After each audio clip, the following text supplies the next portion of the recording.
Railway ನಿಲ್ದಾಣ ಇದ್ದು ಒಂದು 24 ವರ್ಷ ಆಗಿತ್ತು. 24 ವರ್ಷದಿಂದನೂ ಕೂಡ ರೈಲುಗಳು ಸಂಚರಿಸಿದ್ರು ಕೂಡ ಒಂದೇ ಒಂದು ನಿಲ್ಗಡೆ ಇರಲಿಲ್ಲ.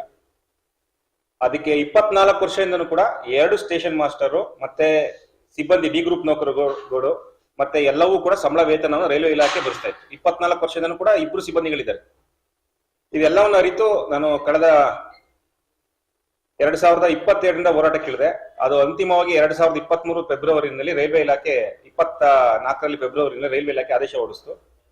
ಒಂದು ನೋಟಿಫಿಕೇಶನ್ ಮುಖಾಂತರ 6 ತಿಂಗಳ ಮಟ್ಟಿಗೆ ಪ್ರಾಯೋಗಿಕವಾಗಿ ಟ್ರಯಲ್ ಬೇಸಿಸ್ ಮೇಲೆ ನಾವು ಒಂದು ಆದೇಶವನ್ನು ಕೊಡ್ತಾ ಇದೀವಿ ಅಂತ. ಅದು ಒಂದು ಟ್ರೈನಿಂಗ್ ಮಾತ್ರ ನಿಲುಗಡೆಯನ್ನು ಕೊಡ್ತಾ ಇದೀನಿ. ಅದು ಯಾಕಂದ್ರೆ ಒಂದು ಟ್ರೈನ್ ಅಂದ್ರೆ ಬೆಳಗ್ಗೆ ಬರುವಂತ ಟ್ರೈನಿಂಗ್ ಮಾತ್ರ, ಮಿಕ್ಕಿದ್ದೆಲ್ಲ ಟ್ರೈನ್ ಮಧ್ಯರಾತ್ರಿ ಸಂಚಾರ ಇತ್ತು ಆ ರೂಟ್ ನಲ್ಲಿ. ಕಾರವಾರ ಎಕ್ಸ್ಪ್ರೆಸ್ ನ ನಿಲುಗಡೆಗೆ ಅವಕಾಶ ಮಾಡಿಕೊಡ್ತು.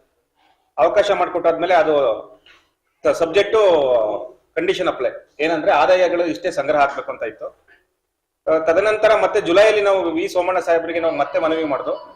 ನಮಗೆ ಆಂತರಿಕವಾಗಿ ರೈಲ್ವೆ ಇಲಾಖೆ ಸಿಬ್ಬಂದಿಗಳು ಕರೆ ಮಾಡಿ ಈ ತರ ತಡೆ ಆಗ್ತಿದೆ, ಆದಾಯ ಇಲ್ಲ ಅಂತ ಅವ್ರಿಗೆ ಮತ್ತೆ ನಾವು ಮನವಿ ಸಲ್ಲಿಸಿದಾಗ ಕರ್ನಾಟಕ ಭವನ ದಿಲ್ಲಿಗೆ ಹೋಗಿ ಕರ್ನಾಟಕ ಭವನದಲ್ಲಿ ಮನವಿ ಸಲ್ಲಿಸಿದಾಗ ಅವ್ರು ದೂರವಾಣಿ ಕರೆ ಮುಖಾಂತರ ಮಾಡಿ ಮತ್ತೆ 3 ತಿಂಗಳು ಎಕ್ಸ್ಟೆನ್ಷನ್ ಮಾಡಿಕೊಟ್ರು.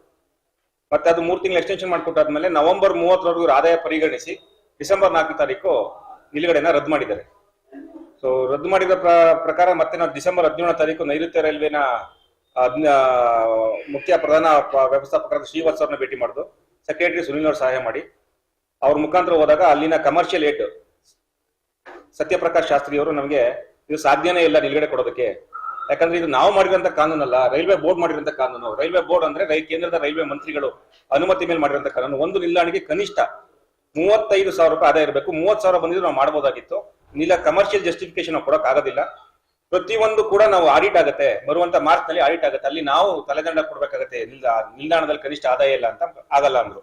ಸೊ ನಾನು ಅಂಕಿಅಂಶಗಳನ್ನ ಕೇಳಿದೆ, ಆಲೂರಲ್ಲಿ ಒಟ್ಟು ಎಷ್ಟು ಜನ ಪ್ಯಾಸೆಂಜರ್ಗಳು ತಿರುಗಾಡಿದ್ದಾರೆ ಅಂತ. ಅವರು ಯಶವಂತಪುರದಿಂದ ಆಲೂರಿಗೆ ಟಿಕೆಟ್ ತಗೊಂಡ್ ಬಂದಿರ್ತಾರಲ್ಲ, ಅವ್ರದ್ದು ಅಂಕಿಅಂಶ ಪರಿಗಣಿಸ್ತಿಲ್ಲ. ಆಲೂರಲ್ಲಿ ಎಷ್ಟು ಜನ ಟಿಕೆಟ್ ಹರಿಸಿದೆ ಅದನ್ನು ಮಾತ್ರ ಕೌಂಟ್ ಮಾಡ್ತಿದ್ದಾರೆ. ಈಗ ಚನ್ನರಾಯಪಟ್ಟಣದಿಂದ ಪ್ರತಿದಿನ 10:30 ಆಲೂರಿಗೆ ಕರೆಕ್ಟ್ ಟೈಮಿಗೆ ರೀಚ್ ಆಗ್ಬಿಡುತ್ತೆ. ಸೊ ಸರ್ಕಾರಿ ನೌಕರು ತುಂಬಾ ಜನ ಅಲ್ಲಿಗೆ ಅಫಿಷಿಯಲ್ಸ್ ಗಳು ಬರ್ತಾರೆ, ಆ ಟಿಕೆಟ್ ನ ಪರಿಗಣಿಸಲ್ಲ, ಅದು ಚನ್ನರಾಯಪಟ್ಟಣ ಸ್ಟೇಷನ್ಗೆ ಕೊಡ್ತಾರೆ ಆದಾಯನ. ಆಲೂರಲ್ಲಿ ಒಟ್ಟು ಎಷ್ಟು ಜನ ಟಿಕೆಟ್ ಹರಿಸಿದ್ರು ಆ ರೆವೆನ್ಯೂ ಮಾತ್ರ ಕನ್ಸಿಡರ್ ಮಾಡ್ತೀವಿ ಅಂತ ಹೇಳಿದ್ರು. ಆಯ್ತು, ಓಕೆ ಅಗ್ರೀಡ್ ಅಂತಂದೆ. ಕೊನೆಗೆ ಅಂತಿಮವಾಗಿ ಇದ್ರ ಸಾಧ್ಯ ಇಲ್ಲ ಅಂತ ಪ್ರಪೋಸಲ್ ಇಟ್ಟಾಗ ನಾನು ಅಂಕಿಅಂಶಗಳ ಸಮೇತ ಹೋಗಿದ್ದೆ. ನಮ್ಮ ಕರ್ನಾಟಕದಲ್ಲಿ ಕಳೆದ ವರ್ಷ ವಿಜಯಪುರ ಅಂತ ಒಂದು ಜಿಲ್ಲೆಯಲ್ಲಿ ನಿಂಬಾಲ್ ಅಂತ ಒಂದು ಸ್ಟೇಷನ್ ಇದೆ, ಅಲ್ಲಿ 6,000ಕ್ಕಿಂತ ಕಡಿಮೆ ಆದಾಯ ಇದೆ. ನಮ್ದು 9,000 ದಾಟಿದೆ, 11,000 ದಾಟಿದೆ, ಸೀಸನ್ 14,000 ಹೋಗಿದೆ. ಅವ್ರಿಗೆ ಶಾಶ್ವತ ನಿಲುಗಡೆ ಕಳೆದ ವರ್ಷ ಮಾಡ್ಕೊಟ್ಟಿದ್ದಾರೆ, 2023ರಲ್ಲಿ ಮಾಡ್ಕೊಟ್ಟಿದ್ದಾರೆ. ನಮ್ ಸ್ಟೇಷನ್ಗೆ ಯಾಕೆ ಮಾಡಲ್ಲ ಅಂತಂದಾಗ ಅಲ್ಲಿನ ಸಂಸದರು ರಮೇಶ್ ಜಿಗಜಿಣಗಿ ಅವರು ಅಶ್ವಿನಿ ವೈಷ್ಣವರ ಹತ್ರನೇ ಖುದ್ದಾಗಿ ಮನವಿಯನ್ನು ಸಲ್ಲಿಸಿ ಒಂದು ಸಂಸದರಿಗೆ ಯಾವ್ದಾದ್ರು ಒಂದು ಆದಾಯ ಇಲ್ಲದ ಕ್ಷೇತ್ರದ ನಿಲ್ದಾಣಕ್ಕೆ ಶಾಶ್ವತ ನಿಲುಗಡೆ ಮಾಡಬಹುದಾಗಿದೆ ಇದು ಅಂತ ವಿಶೇಷ ಮನವಿಯನ್ನು ಹೋಗಿ ಮಾಡಿಸ್ಕೊಂಡ್ ಬಂದಿದ್ದಾರೆ. ಸರ್, ನಿಮ್ಮ ಸಂಸದರು ಕೂಡ ಹೋಗಿ ಮಾಡಿಸ್ಕೊಂಡ್ ಬಂದ್ರೆ ಆಗತ್ತೆ ಕೆಲಸ, ಇದು ನಮ್ಮಿಂದ ಆಗಲ್ಲ ಅಂದಾಗ ನಾವು ಮತ್ತೆ ಕೋಲ್ಕತ್ತಾದಲ್ಲಿ 4,000 ಆದಾಯ ಇದೆ ಕೆಲವೊಂದು ಸ್ಟೇಷನ್ಗಳಲ್ಲಿ. ಅಲ್ಲಿನ ಅಂದಿನ ಮಮತಾ ಬ್ಯಾನರ್ಜಿ ರೈಲ್ವೆ ಮಂತ್ರಿ ಆದಾಯ ಮಾಡ್ಕೊಟ್ಟಿರುವಂತದ್ದು. ಇವು ಉತ್ತರ ಪ್ರದೇಶದಲ್ಲಿ 5,000ಕ್ಕಿಂತ ಕೆಳಗಡೆ ಆದಾಯ 100 ಹೆಚ್ಚು ಸ್ಟೇಷನ್ಗಳಿದ್ದಾವೆ, ಅಲ್ಲೆಲ್ಲ ಅನುಮತಿ ಇದೆ. ಅದನ್ನೆಲ್ಲ ಅಂಕಿಅಂಶಗಳು ಕೊಟ್ಟಿದ್ದಕ್ಕೆ ಈಗ 3 ತಿಂಗಳು ಪ್ರಾಯೋಗಿಕವಾಗಿ ಮತ್ತೆ ಟ್ರಯಲ್ ವರ್ಷನ್ ಕೊಡ್ತೀವಿ. ನೀವು ಎಕ್ಸ್ಟೆನ್ಷನ್ ಏನಿದ್ರು ಡೆಲ್ಲಿ ರೈಲ್ವೆ ಬೋರ್ಡ್ ಅಲ್ಲೇ ಸಂಪರ್ಕಿಸಿ ಅಂತ ಹೇಳಿದ್ದಾರೆ. ನಿನ್ನೆ ಸಂಸದರ ಹತ್ರ ಹೋಗಿದ್ದು, ಸಂಸದರು ಸ್ಪಂದಿಸಿ ತಕ್ಷಣ DRM ಮೈಸೂರು ಶಿಲ್ಪಿ ಅಗರ್ ಅವರಿಗೆ ದೂರವಾಣಿ ಕರೆ ಮುಖಾಂತರ ಮಾಡಿ 3 ತಿಂಗಳು ಟ್ರಯಲ್ ವರ್ಷನ್ ಮಾಡಿ ನಾನು ಅಶ್ವಿನಿ ವೈಷ್ಣವ ಹತ್ರ ಮಾಡಿಸ್ಕೊಬರ್ತೀನಿ ಅಂತ ಹೇಳಿದ್ದಾರೆ. ಅವರಿಗೆ ವಿಶೇಷವಾಗಿ ಧನ್ಯವಾದಗಳು.